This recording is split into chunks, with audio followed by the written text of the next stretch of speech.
atum 1820 ci wetu dëkku Sénégal ki Waalo amoon na benn dëkk Nder. talatay la tey jàmm rek ci dëkk bi góor ñi dem nañu yàlla na leen delloo ak jàmm. Talatay Nder ne ci histoire boo xam ni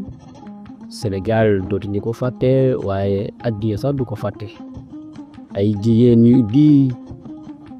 jigéen yu amoon ngor lool ak la ci aju xam naa ci nettali ndax histoire souvent li koy faral di waxe